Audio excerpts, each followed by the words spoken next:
As I mentioned in one of my previous videos, I now attend school and live in a city that I'd classify as very religious. I pass numerous churches while driving around town. I hear people talking about their church groups or other events at work or on the bus, and I've even been asked by people which church I attend and if I'd like to attend theirs. The conversation of so many people I know is littered with references to praying to God or trusting in God or having faith in God. Asking these people for the reasons why they believe is not really an option for me because many of the most religious people I've met are my coworkers, fellow graduate students and postdocs with whom I'll be spending the majority of my days for years to come. Though I can't argue with these folks, I have learned quite a bit about their lifestyles and beliefs, and I'll briefly mention a few examples. In the past year, I've made the acquaintance of about half a dozen Mormon men, who are fellow graduate students in the labs around the department. Each of these men is married and most have young children.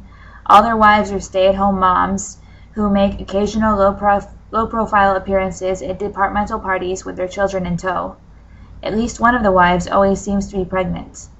One Mormon guy I know, who got married recently and doesn't have children yet, commented to me that his wife got a job because they need the money, and that he never thought he would see the day that he would be covered under his wife's insurance policy.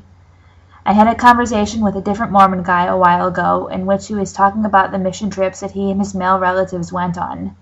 In case you didn't know, most Mormon men are called to serve on 1 or 2 year mission trips where they are sent to different countries around the world to proselytize.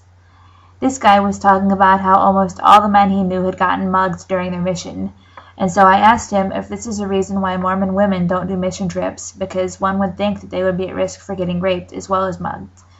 The guy half-answered and cited one Mormon woman he knew that had served on a mission trip, but in the United States, and then he changed the subject. I don't think he liked that question very much. So my impression of Mormons based on those I know is that they take their gender roles very seriously, and that the strong expectation upon Mormon women is to marry young, have several children, and take a supporting role to their husbands. And I think you guys know from my previous videos how I feel about that.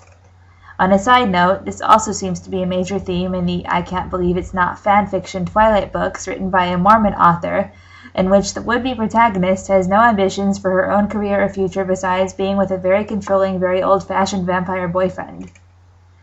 Another group that's not quite as prevalent in the city, but with whom I've had significant interactions, is the Asian Christians. Many of these folks have come to this university from their home country, often not knowing English very well, and for them, their particular church offers a ready-made social group that helps them feel more comfortable living in a new country. That's all well and good. At the same time, some of these folks come across as aggressive in promoting their faith, or clueless about workplace boundaries. One Korean postdoc in my lab often reads the Bible at his desk, which I have no problem with, but also goes around asking other people if they read the Bible often as well. He's asked me this on more than one occasion, and each time I say no and try to change the subject, but he proceeds to extol the benefits of the Bible, saying it's a book of wise words that can help me find meaning in my life, or he questions me further, asking if I've ever read the Bible. I've now flat out told him that yes, I have read the Bible, and no, it didn't convince me to remain or become Christian, but I doubt that's the end of his Bible talk with me. If we were not co-workers and he were more advanced in his English language abilities, I'd have no qualms about getting into an in-depth intellectual discussion with him about the merits and authenticity of the Bible, but given my current situation, such a course of action would probably not be fruitful or wise. Throughout this past year, as I've interacted with people in these religious groups, I've also been learning and growing myself into an assertive, not afraid to be opinionated adult woman who's financially independent and successful living on her own.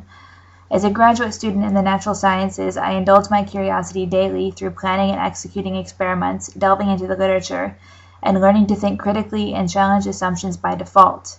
No theory in science is unquestionable or unchallengeable, and hypotheses rise and fall as new experimental data emerges.